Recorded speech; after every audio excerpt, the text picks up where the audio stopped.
День за днем корреспонденты нашего телеканала следят за событиями в республике и за ее пределами. Сегодня, подводя итоги этой недели, мы расскажем вам о самых заметных из них. Вы смотрите программу «Якутия. День за днем». В студии Петр Васильев. Здравствуйте. Вот о чем мы расскажем в ближайший час. Владимир Путин встретился с лидерами парламентских фракций. Президент обсудил экономику, спецоперацию, социальную сферу и мигрантов. Главное политическое событие недели – единый день голосования. ЦИК страны подвел итоги. Расскажем, как проголосовали жители Якутии. Команда республики одержала победу в финале соревнований «Путь воина». В финальном этапе приняли участие сильнейшие команды из 4 регионов страны. Долгожданный переезд. 25 жителей Ленска в торжественной обстановке получили ключи от новых квартир. Выпускники игр «Дети Азии» провели тематические уроки в школах Якутска в рамках празднования 30-летия со дня основания соревнований.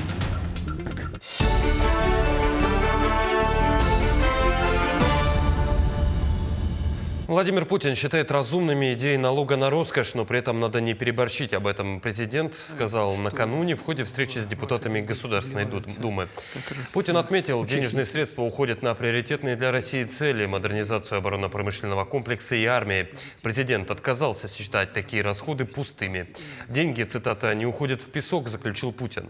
Кроме того, президент призвал депутатов сохранять макроэкономическую стабильность. России нужно стремиться к подавлению инфляции, но не поддаваться соблазну напечатать много денег. Много соблазнов появляется. Вот сейчас, значит, напечатать денег, раздать. Какой будет результат? Инфляция. И мы можем, значит, в попытке улучшить положение некоторых категорий граждан, которые, безусловно, нуждаются в нашем внимании с нашей стороны и в поддержке, нужно выбирать такие действия, которые бы фундаментально решали проблему. Минфин при подготовке федерального бюджета на следующий год исходит из того, что ключевая ставка Банка России будет в районе 12-13%. Об этом на полях Московского финансового форума заявил министр финансов страны Антон Силуанов. По его словам, в основу расчетов лег базовый сценарий основных направлений денежно-кредитной политики Центробанка страны. Мы, цитата, исходим из базового сценария, где бюджет остается сбалансированным, пояснил министр. Напомню, 12 сентября Совет директоров Банка России принял решение о снижении ключевой ставки сразу на 100 базисных пунктов до 17% годовых. Что роднит МОМУ и юг Италии? Наличие крупных солнечных электростанций. Развитие возобновляемых источников энергии обсудили эксперты в Москве во время круглого стола. Специалисты отметили, Дальний Восток стал настоящей экспериментальной площадкой, где активно внедряются ноу-хау. Все подробности в следующем сюжете. Новые атомные электростанции, ветряные фермы и солнечные батареи – все это часть большого проекта по обеспечению Дальнего Востока дополнительными мощностями. В последние годы рост электропотребления в регионе почти в 2 раза больше, чем в целом по стране. Это связано с мегапроектами, которые реализуются в федеральном округе. И развитие возобновляемых источников энергии позволит Дальнему Востоку не останавливать темпы развития. Ценовые параметры, хорошие, это получается у нас дешевле, чем строительство тепловых электростанций. ВИА у нас очень гармонично вписывается в синхронную деятельность с гидроэлектростанциями, позволяет нам компенсировать именно потребность в киловатт-часах на Дальнем Востоке. Якутия – первый регион России, где приняли собственный закон о развитии возобновляемых источников энергии. Сейчас на территории республики действуют несколько десятков солнечных и ветряных электростанций. Они помогают на треть уменьшать потребление дизеля. Дальний Восток, он, конечно, с точки зрения солнечной энергетики очень привлекательный, потому что солнечная радиация, которая на Дальнем Востоке есть, она сравнима с выше средних мировых значений, то есть это около 1500 киловатт-час на киловатт, то есть в сравнении с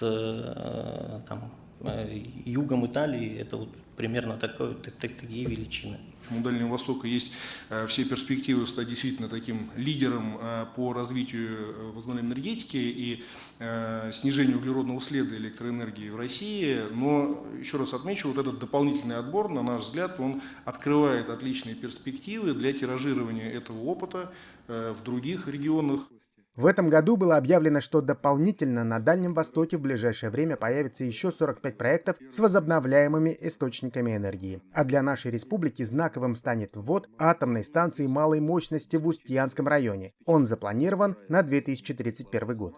Максим Кардоза, Виктор Олесов, Москва. В Банке России рассказали, как изменились цены в Якутии в августе этого года. Годовая инфляция замедлилась и составила 8,75%, что выше показателя по стране. В августе значимо подешевели услуги, цены на продовольствие также снизились, а на непродовольственные товары выросли. За 12 месяцев цены на подобные товары увеличились заметно меньше, чем на потребительскую корзину в целом, а на продукты питания и услуги больше. С исключением сезонности цены в августе выросли меньше, чем в июле, в первую очередь из-за выхода из-за расчета индексации коммунальных тарифов более чем на 4%. Также увеличилось и предложение отдельных продовольственных товаров. На общем собрании парламентской ассоциации Дальний Восток и Забайкалья в Чите спикер ЛТУМН Алексей Еремеев выступил с предложением распространить программу, предусматривающую выплату в размере 1 000 000 рублей при рождении в семье третьего и последующих детей на все регионы Дальнего Востока. В 2023 году эта мера поддержки стартовала как пилотный проект в Приморье, а в прошлом году правительство России расширило еще на 7 дальневосточных регионов. Отбор проводился исходя из низкого коэффициента рождаемости третьих и последующих детей. 3 субъекта – это Забайкальский край, Республика Саха, Республика Бурятия. Они остались за бортом данной программы, и они получают, семьи, проживающие в этих субъектах, получают 450 тысяч рублей, как и в центральных областях нашей страны. Практика показывает, что в целом она дает положительный эффект, вот эта вот программа. У нас коэффициент повысился на 4,5% в целом по Дальневосточному федеральному округу. А вот в этих 3 субъектах, наоборот, он упал. И мы сегодня поставили вопрос о том, что нужно, чтобы справедливость восстановилась, и чтобы эти 3 субъекта также были включены в данную программу, и семьи, проживающие в этих субъектах, получали по 1 000 000 рублей, как по всему Дальнему Востоку. В этом году программа «Молодая семья» по указу президента России Владимира Путина продлена до 2030-го. В текущем году свои жилищные условия смогли улучшить сразу 280 семей республики, из которых 184 уже воспользовались господдержкой. Подробнее о программе, условиях для участия и предоставляемых льготах расскажет Анастасия Пуляева. Тема развития семейных ценностей является одной из важнейших для нашего государства, которая оказывает всесторонние меры поддержки людям, решившим создать свою семью. Одной из таких мер является программа «Молодая семья». Как инициатива, данный проект появился еще в начале 2000-х, но федеральный запуск состоялся гораздо позже. В этом году программа была продлена до 2030-го, и сейчас на ее финансирование дополнительно выделено 15 миллиардов рублей. «Молодая семья» позволяет определенной группе граждан, соответствующих условиям государственной программы, претендовать на получение социальной поддержки в виде выплат. Выделенные деньги могут быть направлены на покупку жилой недвижимости или на постройку частного дома. Субсидия предоставляется в форме именного свидетельства и компенсирует часть оценочной стоимости жилья. Не менее 30% для семей, не имеющих детей, и от 35% для семей с детьми. У программы есть определенное правило. Свидетельство имеет срок 7 месяцев и может быть использовано только 1 раз. Также важно знать, что квартира или дом не могут быть куплены у родных, а также вне региона, где оно оформлялось. Претендовать на субсидии в рамках программы могут семьи, соответствующие следующим критериям. Это супружеские пары, оба граждане РФ, не достигшие 35 лет, независимо от количества или наличия детей, а также родители-одиночки, воспитывающие одного ребенка и более. Семьи, которые по установленным правилам признаны нуждающимся в улучшении жилищных условий, платежеспособные супруги, которые смогут оплатить часть стоимости недвижимости, не покрываемую социальной выплатой, или при необходимости получить одобрение на кредит. Сумма выплаты определяется на основе общей площади жилья, числа членов семьи и установленной стоимости квадратного метра в муниципалитете, где семья зарегистрирована как участник программы. Субсидию можно потратить на приобретение жилого помещения, оплату услуг строительной компании по возведению жилого дома, внесение финального платежа по первому взносу в жилищный, жилищно-строительный или жилищно-накопительный кооператив, что даст возможность молодой семье оформить недвижимость в собственность, занесение первоначального взноса по ипотечному кредиту на покупку или строительство жилья, а также на погашение действующих кредитов, взятых с той же целью, оплату договора с организацией, которая приобретает жилье для молодой семьи на первичном рынке. Сюда включается как стоимость самого жилья, так и услуги организации. Процесс получения субсидий начинается с включения молодой семьи в программу местной администрации. После проверки всех необходимых документов супругов несут в очередь, ожидающих получения социальной выплаты по ведомственной целевой программе в определенном году. Далее о главном политическом событии недели. Явка в единый день голосования этого года, в рамках которого граждане выбрали 21 губернатора, депутатов 11 заксобраний, а также около 47 тысяч глав и депутатов муниципального уровня, составила 47%. Показатель увеличился на 8% в сравнении с 2022 годом. Об этом сообщила председатель Центра избиркома страны Элла Памфилова. По ее словам, в выборах приняли участие 26 миллионов избирателей. Памфилова подчеркнула, что для такого уровня кампании это довольно высокая явка. Никаких эксцессов, которые могли бы повлиять на результаты голосования, к нашему большому удовольствию, не произошло. Я хочу напомнить вам, что избирательная кампания на основных, дополнительных, повторных выборах различного уровня проводилась в 81 субъекте Российской Федерации из 89. 14 сентября на территории Якутии проведено 218 избирательных кампаний. Выборы проходили на территории 32 районов. Все выборы состоялись. Всего среди 99 избранных глав 74 выдвинуты партии «Единая Россия», 1 от партии ЛДПР, 2 от партии «Новые люди» и 22 самовыдвиженца. Избраны новые составы представительных органов 98 поселений, состоялись 8 дополнительных выборов депутатов в поселениях. В избирательной кампании участвовали 7 политических партий. В период голосования во время подсчета голосов в избирательных участках присутствовали 1280 наблюдателей. Выборы в республике состоялись открыто и легитимно. Нарушений избирательного законодательства в день голосования не зафиксировали.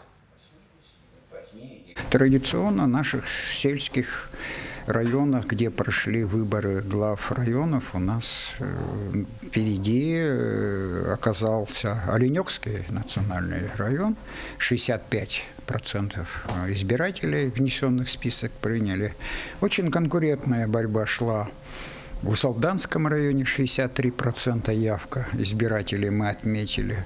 Ну и показатель чуть выше 52% в Хангаласском районе. Для муниципальных выборов это тоже показатель достаточно серьезный, мы считаем.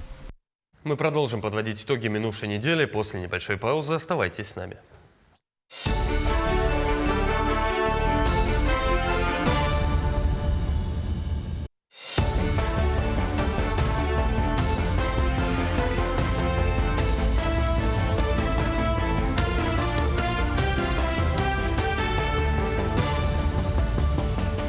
Вы смотрите программу «Якутия. День за днем». Мы продолжаем.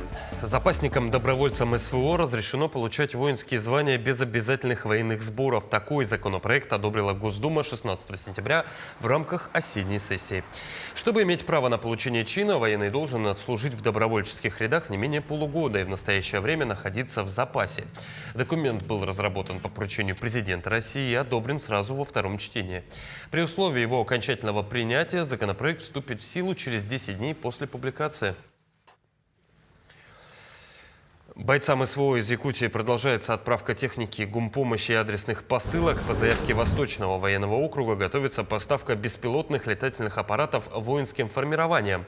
Также в рамках федеральной программы «Тор Патриотическая» якутскими производителями продолжается производство необходимой техники. Мероприятия по дополнительному обеспечению участников СВО продолжаются. В рамках федеральной программы «Тор Патриотическая» якутскими производителями «Зеленая энергия», «Сахадрон», ЕКТ «Сокол» будет продолжена работа по производству квадроциклов, электромотоциклов и беспилотных летательных аппаратов. Продолжается сбор и доставка автотехники, гуманитарной помощи и адресных посылок для военнослужащих от Республики Саха-Якутия. Третий ежегодный турнир по высокоточной стрельбе в дисциплине боевой снайпинг, посвященный герою Советского Союза Федору Хлопкову, пройдет в Якутске с 3 по 5 октября. Соревнования организованы под руководством полпреда президента России на Дальнем Востоке Юрия Трутнева. Сами состязания пройдут в формате первенства снайперских пар, где один участник выступает в роли стрелка, а другой – наблюдателя-корректировщика. Замена ролей в паре и передача винтовок запрещены, что обеспечивает равные условия для всех участников вне зависимости от их статуса и опыта. В этом году более 28 тысяч человек из числа участников СВО и членов их семей были приняты в вузы России по специальной квоте. Данное число поступивших на 12 тысяч больше показателей предыдущего года. Об этом Владимиру Путину заявил министр науки и высшего образования страны Валерий Фальков на совещании правительства. В текущем году на отдельную квоту выделено более 53 тысяч мест.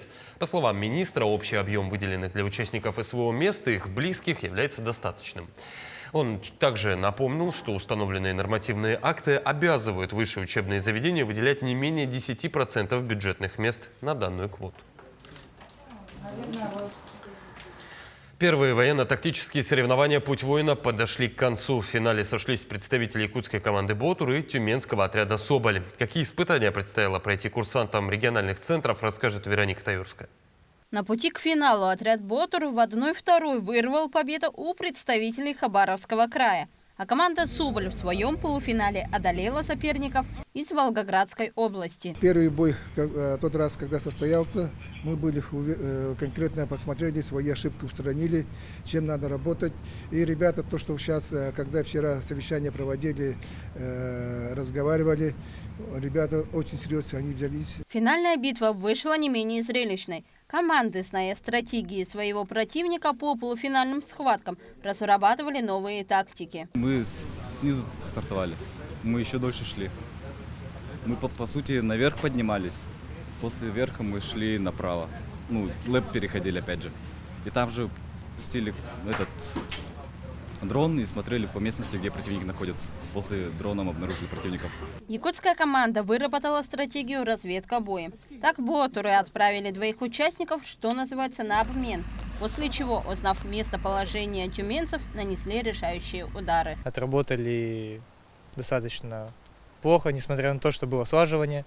Действовали все как положено, как было задумано.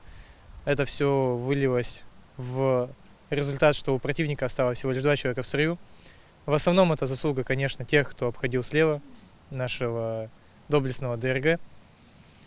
Но, в общем, работа на 3 из 10. Несмотря на проливной дождь, сильный ветер и холод, команды вели ожесточенную борьбу. За счет грамотно выстроенной стратегии якутская команда «Ботур» обезвредила отряд противника и стала победителем первых всероссийских военно-тактических соревнований «Путь воина». Команда очень сильная. Командир у них хороший парень был, я его знаю. Остальные очень хорошие тоже. Все грамотно, все тихо делали.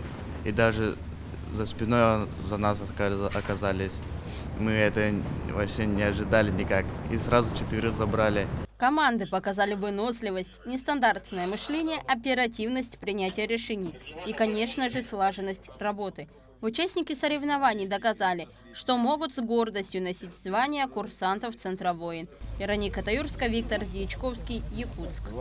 В рамках приемной кампании этого года российские вузы закрыли выделенные места практически на 100%. Всего было зачислено 904 тысячи выпускников школ и колледжей. Более 440 тысяч из них получили места на бюджетной основе, 464 тысячи по контракту. Значительная доля этих мест, 74%, была предоставлена регионам страны. Возрос интерес абитуриентов и к инженерным специальностям. Помимо этого наблюдался существенный прирост поступающих на направления, связанные с технологиями искусственного интеллекта. 14 тысяч человек в 161 вузе страны начали обучение по данным специальностям. Это почти в 2,5 раза превышает показатели прошлого года. В продолжении темы в Якутии идет строительство уникального объекта Ленского моста. Для студентов Якутского коммунального строительного техникума была организована экскурсия по стройплощадке, где и возводится первый в мире вантовый мост на вечной мерзлоте. Все подробности у Даяны Федоровой. Вот они, будущие строители, слесари и электромонтажники. Студенты Якутского коммунально-строительного техникума познакомились с ходом реализации стратегически значимого для региона проекта, узнали о технологиях и решениях, применяемых при возведении. Поражают именно масштабы самого моста, как это все спроектировано, как это будет все делаться и продолжаться в будущем, и сколько оно лет будет еще проживать. Экскурсия сама по себе, правда, интересная, все-таки как-никак, возможно, в будущем я уйду, может, по этой профессии. Проект Ленского моста уникален не только своим масштабом, но и техническими решениями. Строительство ведется на обоих берегах. В частности, студенты воочию увидели укрупнение кофердама опоры на левом берегу. Мост станет первым в мире, построенным в условиях вечной мерзлоты. Для реализации такого значимого проекта требуются квалифицированные кадры, которых мы преимущественно привлекаем из числа местного населения. Работа в нашей команде – это не только выполнение профессиональных задач, но и возможность расти вместе с командой, осваивая горизонты новые. Возведение Ленского моста производится круглогодично. В настоящее время ведутся буровые работы, отсыпка земли и подготовка к зимнему периоду. В работах привлечены около 150 рабочих и порядка 60 единиц техники. Буровые установки, краны тяжелые, 250-150 тонные. Краны задействованы при работах по укрупнительной сборке кофердама и по буровому участку. Пик строительства в соответствии с проектом организации строительства планируется увеличение до 1500 человек на обоих берегах. Проект Ленского моста – это не только важный транспортный объект, но и пример инновационного подхода в строительстве на Крайнем Севере. Уже сейчас он вызывает интерес у специалистов со всех уголков страны. И, возможно, именно сегодняшние студенты техникумов и университетов станут теми, кто будет работать на подобных объектах в будущем. Даяна Федорова, Семен Семенов, Табага.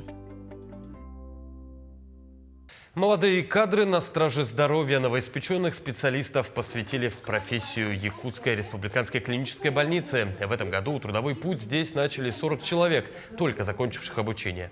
Опытные медики поздравили молодых коллег и сказали напутственные слова. В свою очередь, молодые специалисты принесли клятву всегда достойно нести профессиональный долг, а также беречь и развивать традиции больницы. С самого детства я хотела стать врачом. Самая главная причина – это огромное желание помочь пациентам. Я проходила обучение по эндокринологии, ординатуру, и там я работала врачом-стажером. В прошлом году я начала работать, и сейчас я работаю в отделении врачом-эндокринологом. Очень хорошо, мне нравится.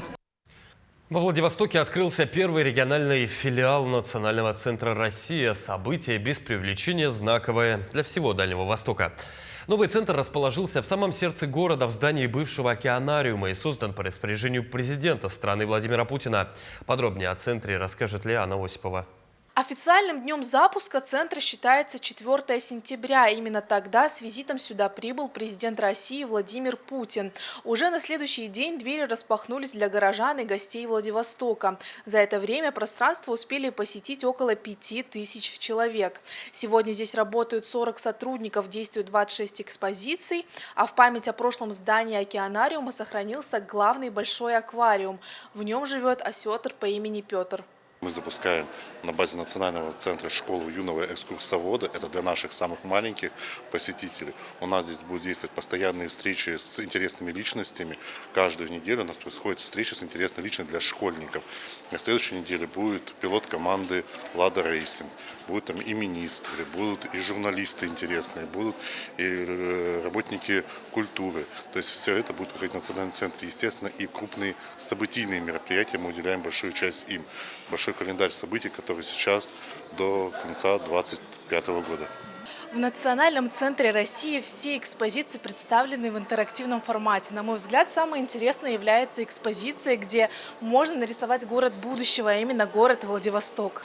На экране можно выбрать, что нарисовать. Я выберу, например, дом. Можно использовать самые разные формы, самые разные элементы. И через какое-то время рисунок появляется прямо на экране. Экспозиция занимает 2 уровня общей площадью 2500 квадратных метров.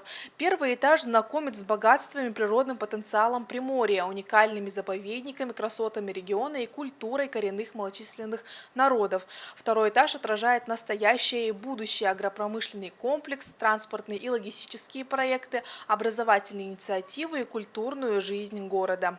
Мы являемся, так скажем, филиалом Национального центра в Москве, там тоже абсолютно все бесплатно, поэтому, соответственно, экскурсии всегда бесплатно. Регистрация проходит через сайт russia.ru, для этого нужно выбрать регион Приморский край, афишу, выбрать экскурсию, у нас экскурсия по Национальному центру называется «Открой Приморский край», и зарегистрироваться на то время, дату, которая подходит. Но это только начало. В перспективе здесь появится большой конгресс-холл и просторный фудкорт, где можно попробовать кухни разных народов России. Лиана Осипова, Владивосток. Мы продолжим подводить итоги минувшей недели после небольшой паузы. Оставайтесь с нами.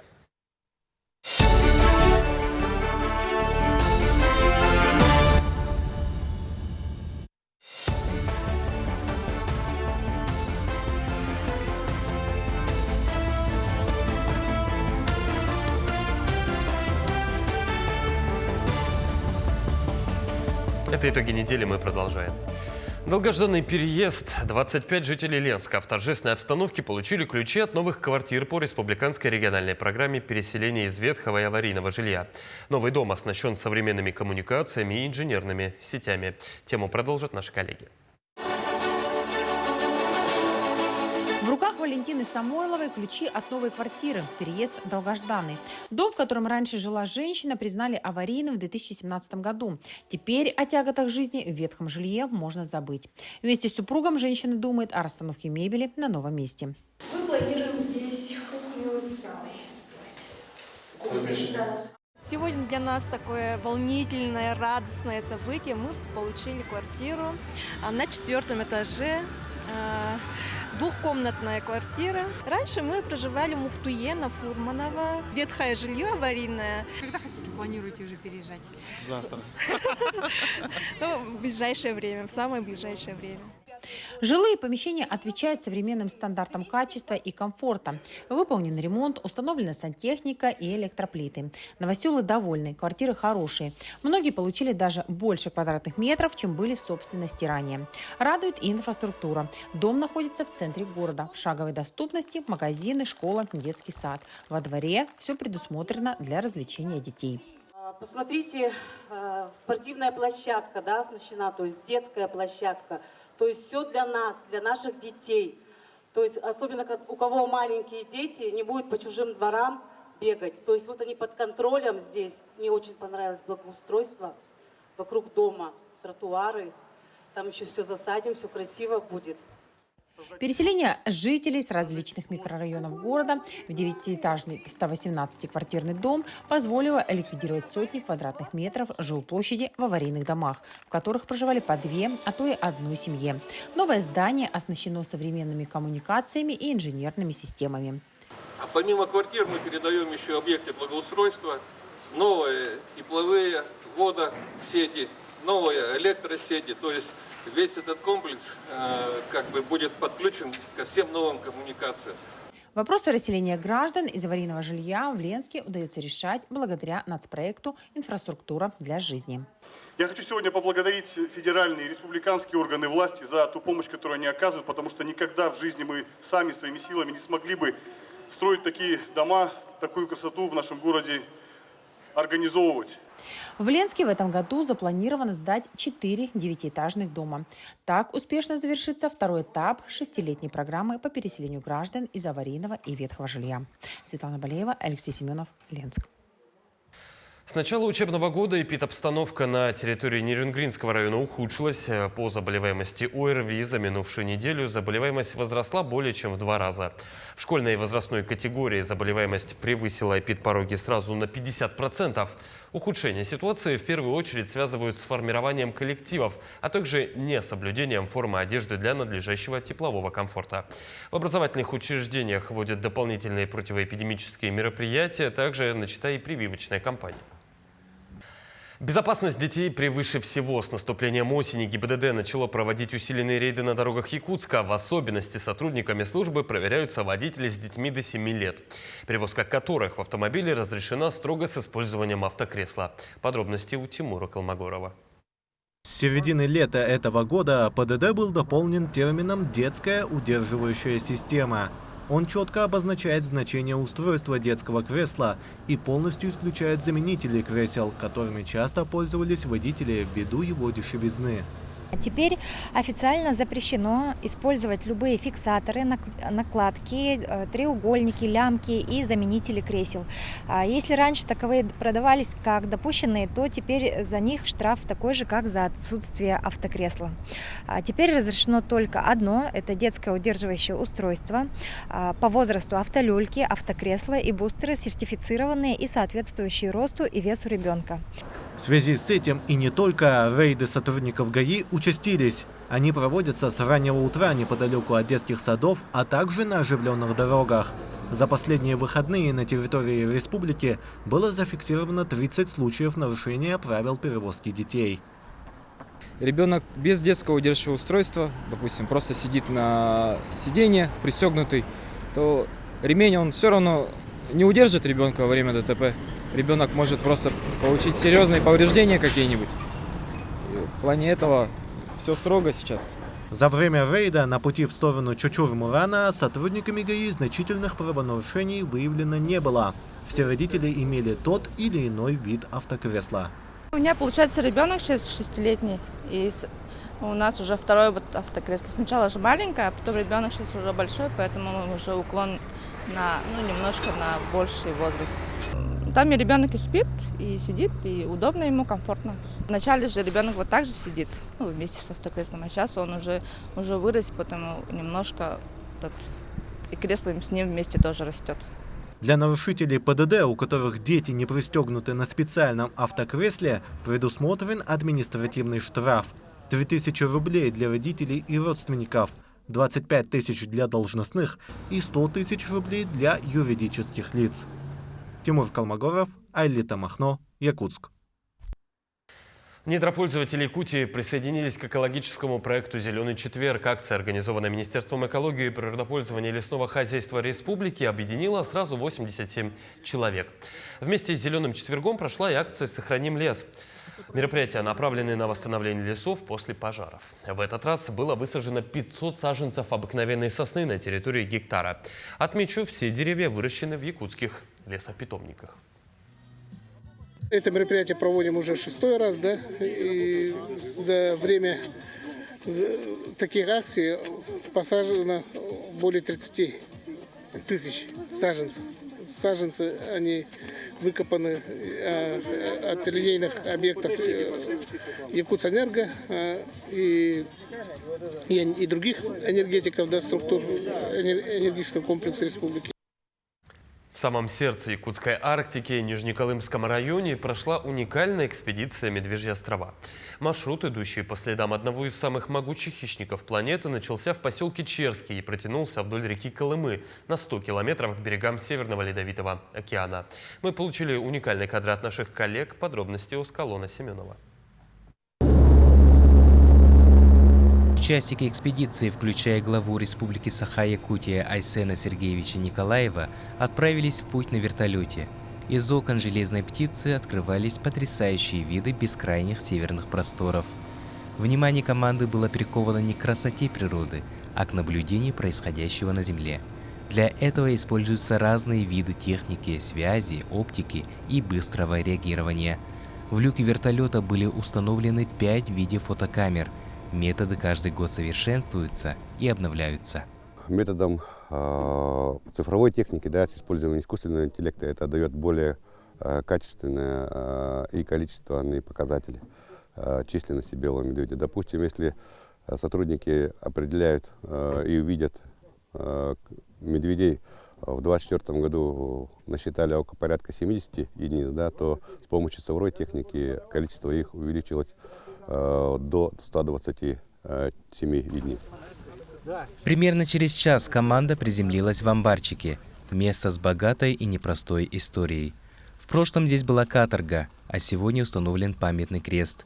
Сейчас здесь живут метеорологи, чья работа крайне важна для региона. Глава республики внимательно осматривает эти северные рубежи. Вновь поднявшись в воздух, экипаж взял курс на территорию заповедника Медвежьи острова. Белый хозяин Арктики не заставил себя долго ждать. Заметив медведя, вертолет, чтобы не упустить уникальный кадр и возможность для исследований, начал выполнять маневры высокого класса. Опытный стрелок произвел всего один точный выстрел дротиком со снотворным. Через несколько секунд могучий зверь погрузился в крепкий сон. Действие снотворного рассчитано на 5-6 часов, что обеспечивает полную безопасность для всех участников. Ученые немедленно приступили к работе, внимательно осматривают животное, измеряют давление и берут образцы крови для дальнейших анализов. Глава республики Айсен Николаев активно включился в процесс изучения. Конечно, Якутия представляет здесь огромный интерес. Можно говорить о том, что количество белых медведей благодаря принимаемым мерам по охране этих животных оно увеличивается. И, конечно, то, что статус сейчас федерального парка Медвежьи острова, это помогает. Ну и, конечно же, это очень интересная работа, в которой я сегодня тоже принял участие. Она очень интересно, и как раз мы считаем, что благодаря вот этому научному изучению, благодаря той охране, которая у нас в государстве идет по белому медведю, популяция этих уникальных животных в Арктике у нас будет расти. Первые данные уже получены. Перед нами самка, длина которой без хвоста составляет 176 сантиметров. Ее возраст около 5 лет. В рамках нового нацпроекта «Экологическое благополучие», инициированного президентом России Владимиром Путиным, в ходе экспедиции был установлен спутниковый ошейник. Ученые теперь смогут отслеживать ее передвижение, изучать маршруты миграции и лучше понимать, какие меры необходимы для сохранения популяции животного. Примечательно, что из-за физиологических особенностей шеи на самцов такие ошейники пока не ставят. Но и на них активно внедряются другие методы мониторинга, к примеру, ушная метка. По словам заместителя директора Росзаповедцентра Минэкологии России Ольги Николаевны Кревер, где-то здесь, на территории заповедника, проходит граница между двумя субпопуляциями – Чукотско-Аляскинской и Лаптевоморской. Это одна из причин столь пристального внимания научного сообщества к Медвежьим островам. Насколько далеко уходят медведи, например, к Северному полюсу, перемешиваются ли субпопуляции белого медведя? Вот это вот ключевые вопросы, на которые нам хочется, конечно, получить ответы, но и численность каждой субпопуляции. Мы достаточно точно знаем численность Чукотско-Аляскинской популяции белого медведя, но какова численность Лаптевоморской? Это как раз те ключевые вопросы, которые нам абсолютно необходимо понять, изучая белого медведя на Медвежьих островах.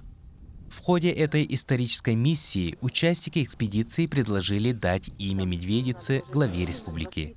Айсен Николаев, проявив уважение к родному языку и символике, предложил назвать ее Сахая.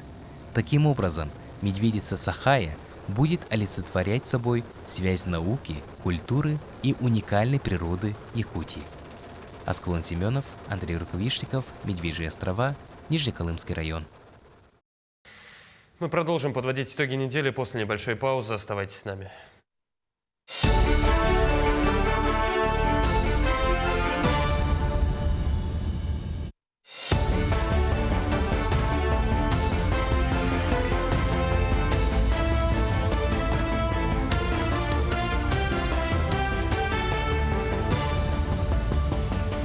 Вы смотрите программу «Якутия. День за днем». Мы продолжаем. Россия – центр дружбы, сотрудничества и безграничных возможностей. Под таким девизом в Нижнем Новгороде проходит всемирный слет молодежи. Он собрал 2000 молодых людей, 1000 участников из России, еще 1000 из 120 зарубежных стран. Участников уже поприветствовал первый вице-премьер страны Дмитрий Чернышенко. Сам слет продлится до 21 сентября. Участниками стали молодые лидеры, развивающиеся в одной из 7 сфер – от медиа, образования, предпринимательства до IT. До конца недели пройдут мастер-классы, лекции, молодежь прокачает профессиональные скиллы и навыки, будут даже нейрогонки. Якутию на всемирном слете молодежи представляет сразу 5 человек. Я работаю в колледже инфраструктурных технологий. Мы там учим программистов, веб-дизайнеров, техников по защите информации. Жду новых знакомств именно в профессиональном плане. Мне интересно, как молодые преподаватели, люди, которые работают в системе образования, работают со студентами по теме профессиональных компетенций, по теме цифровизации и использования новых инструментов, например, нейросетей. Ну а в Якутске стартовал региональный слет всероссийского проекта «Хранители истории». В нем принимают участие более 20 команд со всей республики, чтобы побороться за право представлять Якутию на всероссийском этапе. Подробнее Тимур Колмогоров. Первый день республиканского слета ознаменовался открытием выставки. Участники проекта, как хранители истории, представили свои находки и экспонаты, найденные во время экспедиций и исследований. От древних окаменелостей и костей вымерших животных до якутских изделий и трофеев Великой Отечественной войны. На выставке я рассказываю про трилобитов, агностидов. Это первые животные, которые появились на нашей земле около 540 миллионов лет назад. Они все настоящие, мы их сами находим в полевых условиях, на карьерах у речки Мамыгыр, на Еланке, ботами, титары.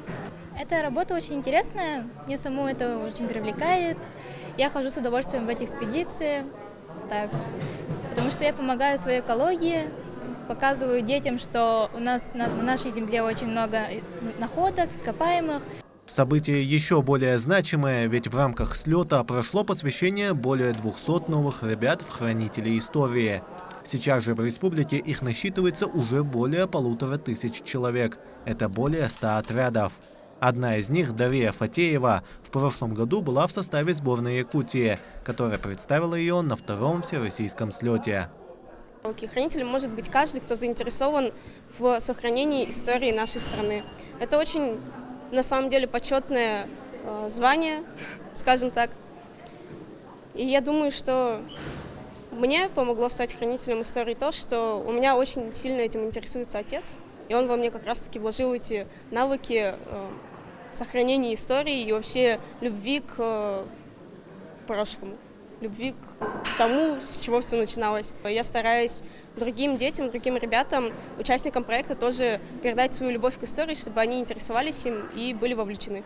Хранителем истории может стать любой ребенок от 6 лет, тем самым начав официально исследовательскую активность, с малых лет познавая историю своего края. К школам, к которым прикреплены памятные места или памятники. Дети ведут исследовательскую деятельность, они проводят субботники, ведут почетный караул и распространяют эти знания не только в рамках школы, но и района, и всей республики. По итогам слета из участвовавших команд будет выбрана сильнейшая. Она представит Якутию на всероссийском этапе в ноябре, который пройдет в Республике Башкортостан. Тимур Колмогоров, Виктор Дьячковский, Якутск. В столице подвели итоги 4-го международного библиографического конгресса. Традиционный форум собрал более 900 участников из 15 стран и 85 регионов России. Участие проходило в очном и онлайн-форматах. В Якутии конгресс посвятили столетию нацбиблиотеки. В рамках форума обсудили вызовы и возможности, связанные с поддержанием многоязычия. Особое внимание уделили роли библиотек в сохранении и распространении национальных языков и культур. Впервые библиоконгресс был проведен в 2010 году. Сам форум проводится каждые 5 лет. Я принимал участие в секции по сохранности фондов и биологическим повреждениям фондов. Впечатление только положительное. Очень насыщенная программа рабочая была, большое количество докладов, выступлений. И все выступления интересные и вызывают настроение того, чтобы продолжать работать в этом направлении. Айсен Николаев встретился с основателем якутской анимационной студии У Николаем Кудриным. Николай показал главе республики проекты, над которыми сейчас работают мультипликаторами. В разработке у студии коллаборация с известным блогером Панда Саха. Манга с покорившим соцсети якутянином выйдет уже в декабре. Ну а в ближайшие несколько лет и вовсе зрителю будет презентован аниме-сериал «Меню приключений», где Панда Саха станет одним из персонажей. Напомню, студия «Резидент Квартала труда». Аниматоры трудятся и занимаются созданием мультфильмов, вдохновленных якутской культурой. По итогам встречи Айсен Сергеевич сказал, что хорошо, в правильном русле идем. Анимация сейчас также влияет, как и фильмы. И то, что наша анимация, она не имеет своего языка. То есть это каждый ребенок может понять через анимацию информацию, любую информацию. И мы, в свою очередь, рады, что он поддержал наш проект. Якутский спектакль в лонг-листе «Золотой маски». Театр эстрады стал соискателем самой престижной театральной премии страны с мюзиклом «Багровое солнце». Эксперты прибыли в Якутск, чтобы увидеть представление воочию. Вместе с членами совета премии в театре побывала и моя коллега Эржена Гармаева. Якутские предания в сопровождении рок- и поп-музыки. Не причудливый сон, а мюзикл «Багровое солнце».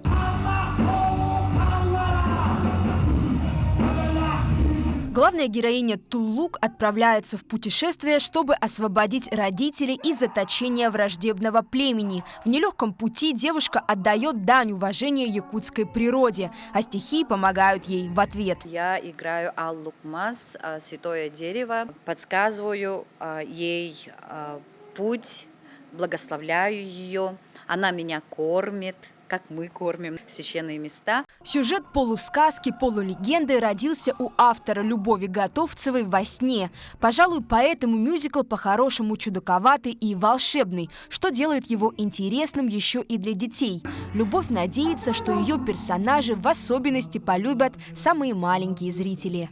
Все мы видим, как наши дети растут на каких-то западных героях, ну вот Человек-паук и так далее, да?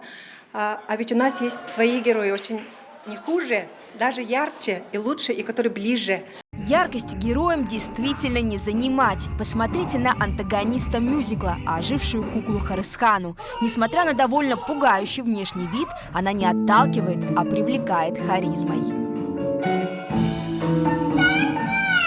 А ведь при всем актерском мастерстве артисты еще и отлично поют. И поют в разных жанрах.